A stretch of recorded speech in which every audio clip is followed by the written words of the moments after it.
নদী লুটেরাদের দখলে যাচ্ছে তিস্তা। প্রকৃতি ধ্বংসের এই নগ্ন চিত্র যেন কোনোভাবেই থামছে না। আইনের তোয়াক্কা না করেই একটি চক্র অবৈধভাবে বালু উত্তোলন চালিয়ে যাচ্ছে নদীর বুক চিরে। তিস্তা নদী প্রকৃতির অপার সৌন্দর্যে ঘেরা এক জীবন্ত জলধারা।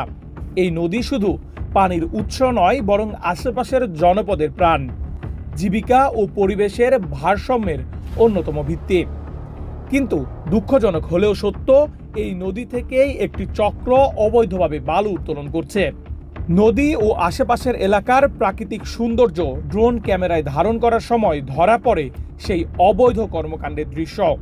ক্যামেরার উপস্থিতি টের পেয়ে অবৈধ বালু উত্তোলনে জড়িত ব্যক্তিরা ড্রোন লক্ষ্য করে হামলার চেষ্টা চালায়, যা শুধু আইনি লঙ্ঘন নয়, বরং পরিবেশ ধ্বংসের অপরাধ ঢাকার একটি মরিয়া প্রচেষ্টা। নদী আমাদের সবার, তাই নদী রক্ষা করাও আমাদের সবার দায়িত্ব।